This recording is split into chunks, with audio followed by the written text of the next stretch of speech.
thanks for joining us. If you're a newbie, welcome. This show has 3 segments.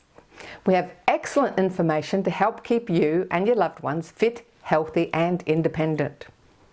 There's a 5-minute fitness segment. You don't need any special equipment and no special clothing.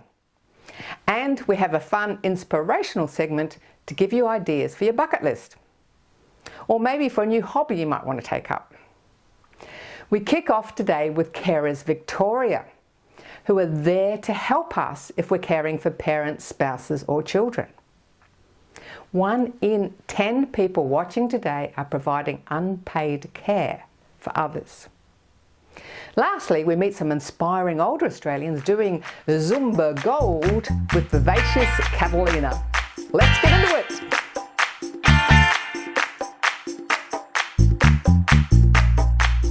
Some of you watching today will be taking care of elderly parents or elderly relatives, maybe a spouse, and some of you watching may still be taking care of adult children.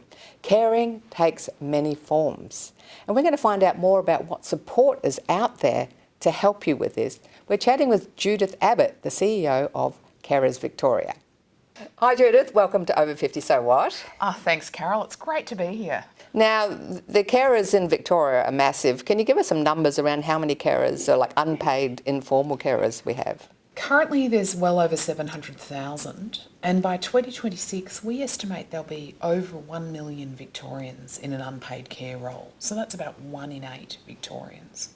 So we're talking about a care role. This takes many different forms. Can you give us sort of the plethora of different types of care that you're experiencing in the community? Just no 2 care roles are really quite the same. It can be everything from a parent caring for a child with disabilities, who might be a young child, who might be an adult child, through to a spouse caring for a family member, or a spouse caring for someone who's living with mental health challenges, or older age-related changes. Sometimes we see carers who are both supporting elderly family members as well as younger members of their family.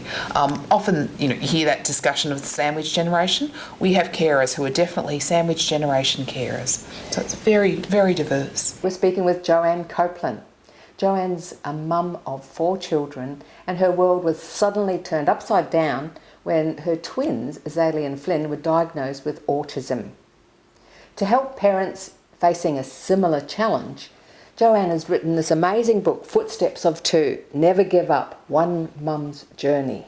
Hi Joanne, welcome to the show. Hi Carol, lovely to be here. Thank you so much and I really appreciate the opportunity to talk to you. Yeah, so you've got a fascinating story, fascinating book. Can you tell us what has been your journey since your twins were first diagnosed? Well, my twins were diagnosed now about 18 years ago, and back then there was not so much known about autism. So the biggest step for me at that point was figuring out what autism actually was. I was kind of really struck unawares when I was told this. They were 2.5 years of age, and to be told that your twins now are not going to travel a road that is typically what you would normally expect was very overwhelming. I already had an 18-month-year-old son at that point, and I'd watched him develop as a typically developing 18-month-year-old would. And then to have my twins come along and see after 2.5 years things weren't as they were, the words weren't coming, the behaviours were different, was overwhelming. But the greatest challenge I think at that point was actually understanding what autism was. Back then to me it was just a word. I didn't really know. There wasn't so much exposure here in Australia. I was doing a lot of researching in America to try and understand what is autism. I could see some signs from things they were telling me: poor eye contact, play skills weren't natural, words that had started to come had disappeared, behaviours were changing. And I think we then had to decide what road to take. I reached out to people for supports. It was quite overwhelming in the beginning, but I felt with the help of early intervention, we were able to make some steps in the right direction, and dealing with 2 different individuals was challenging as well. I think now, looking back, I was happy with the road that we took and the people that I was able to reach out to. Early intervention was the biggest thing, first of all, and then behaviours started to change with those steps. Yeah, we're very lucky these days that, just about every second person would know the word autism, whereas like back 20 years ago, it wasn't even heard of. No. And being diagnosed so early is a real blessing that you're able to get in nice and early, because I do know situations where people have been diagnosed much, much later in life. And I was actually quite surprised that when I did reach out to the community, there was more going on than I actually realised. And that was very supportive, to think that I wasn't on my own. What does Carers Victoria do? Our job is to make life better for Victoria's carers. So we provide a range of assistance, that's information and advice. We have a 1-800 phone number that people can call to help navigate complex systems. We run events for carers. We run education and training sessions. We provide some Victorian government funded services, and we do a lot of policy and advocacy on behalf of carers to try and make the system work better for them and make it easier for them to get what they need. So carers can be any age, can they? They can. The youngest carer we've got in our books at the moment is age 10. The oldest is age 90 something. So it's a really diverse mix. Wow, 10 to 90, geez. Yep, goes to the diversity question. No two carers are quite the same.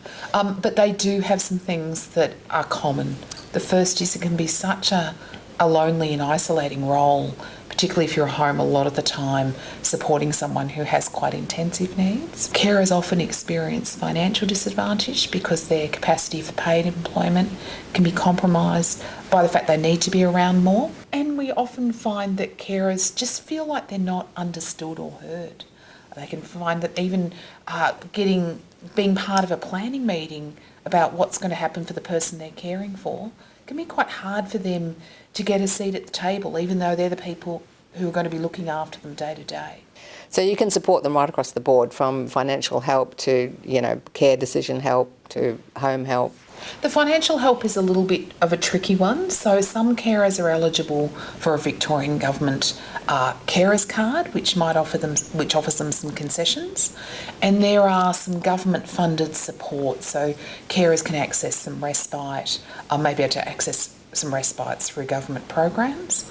There are also a couple of federal programs called the Care Allowance and the Carer Payment that people can apply for depending how many hours a week they're providing care and also who they're caring for. It's often really overwhelming to be in a situation where you are caring so much about others, you forget about yourself.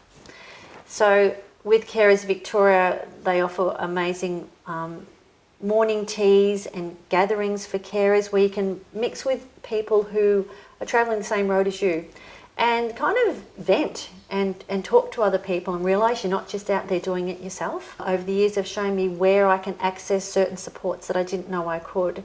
Asking for government assistance for different things, tackling the NDIS program, even putting in applications. They offer people to help you assist with those kind of things as well. Now what about membership? Is it free to join? It is. So it is free for carers to join Carers Victoria, and that means that you just you get regular information via our newsletters and the like. You can join us at funded events. You can contact us and get information and advice about what to do.